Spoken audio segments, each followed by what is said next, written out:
Welcome back from the break, Rams. I'm Brendon Fairbairn. The NFL offseason is well upon us, and the draft is exactly a month away. So I thought it was as good of a time as ever to give you a rundown on the biggest splash signings in football over the last few weeks.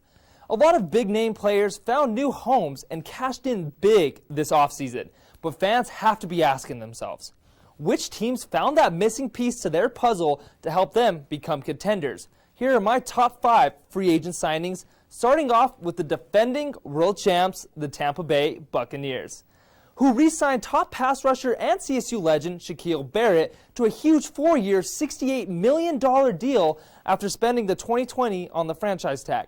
Head coach Bruce Arians was not kidding about bringing the band back together. With all 22 Super Bowl starters coming back for 2021, the first time in the salary cap era. Barrett had 27.5 sacks over the last 2 years, including a league-leading 19.5 in 2019 and 8 in 2020. He gets to stay in Todd Bowles' defensive system that he broke out in, which is the 3-4 scheme, very similar to what Wade Phillips ran in Denver. He also sets a hard edge in the run game and wins with good hands and a variety of spin moves that he learned from Von Miller and DeMarcus Ware. Did the Broncos make a mistake by letting Shaq go in 2018? Honestly, I don't think so. The Broncos got to keep Bradley Chubb, who has such a high ceiling, and Shaquille Barrett was able to go be a starter somewhere else and get paid a lot of money. Best move for both parties. Moving on, my next top free agent signing, it stays right here in Denver. After some long negotiations, Broncos were finally able to re-sign star free safety Justin Simmons to a 4-year, $61 million deal, making him the highest paid safety in NFL history. In my opinion, Simmons deserves every bit of this record-breaking contract for countless reasons. In 2019, he had a 90.7 Pro Football Focus grade with 4 picks and 11 pass breakups. Not the same success this year, but still was very effective with 5 interceptions. But not only is he a ball hawk, but he has the intelligence to read and diagnose plays to help support the run and short passes. That's what puts him ahead of all the other safeties in the league. He has great open field tackling. That's what I love about him. He's not the biggest guy. He's not the biggest safety. He's not built like Earl Thomas, but he will get the job done and get you some tackles for losses. And you can't forget of how much of a great figure he is in the Denver community. Walter Payton, Man of the Year nominee for the Broncos. Glad I get to see him in the Broncos uniform for another 4 years. On to number 3. Kenny Galladay's monster contract with the New York Giants is one I really like for their young offense. And man, did he get paid with a 4-year, $72 million contract. Is this a ton of money for a guy who missed 11 games in 2020? Sure. But let's not act like the Giants were in a real need of a number 1 wide receiver, which Galladay can be when healthy. He only played 5 games in 2020. He only had 2 touchdowns and 338 yards, but when healthy in 2019, he had 1,190 yards and 11 touchdowns, which he led the NFL. He's a great deep threat, second in the league with catches over 20 yards since 2019, and that says a lot with only playing 5 games last year.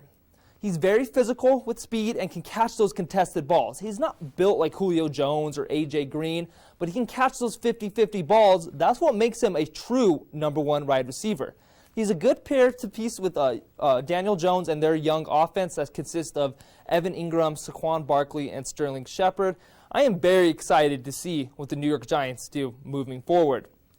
Moving back into the AFC West, it really seems the Kansas City Chiefs have unlimited money in cap space, landing former Patriots offensive lineman Joe Fundy on a 5-year, $80 million deal to shore up an offensive line that really needs some work.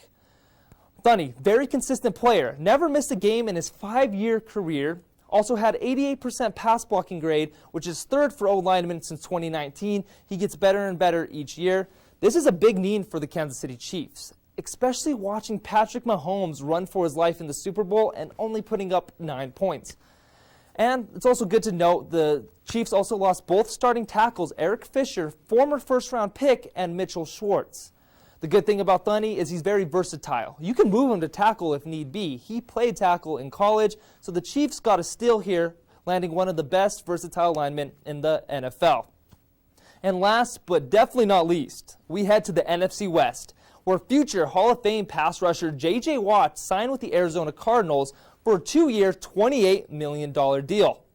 In my opinion, the Cardinals overpaid a little for Watt, but when healthy, Watt can be a game changer.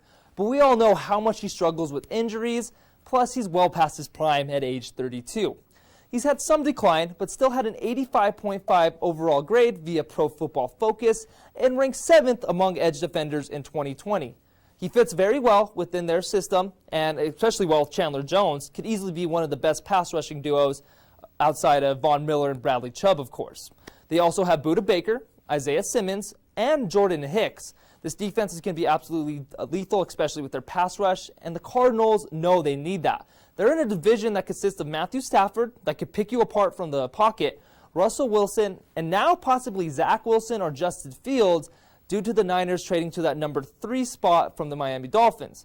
So it's so important to be able to rush the passer, especially when you have Kyle Murray holding his weight on offense with DeAndre Hopkins and Christian Kirk. Even while I have some doubts, I think JJ can be a major difference maker for a Cardinals team that looks to reach that next level with a playoff berth.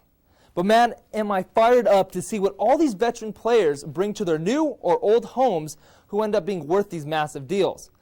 This level of excitement is why free agency is my favorite time of the NFL offseason. Next to the NFL draft, of course, which I will be covering this Thursday on my sports show, The Blitz Season 2. But don't go anywhere just yet. When we come back, Madeline and Cam will break down the future prospects for CSU athletics programs.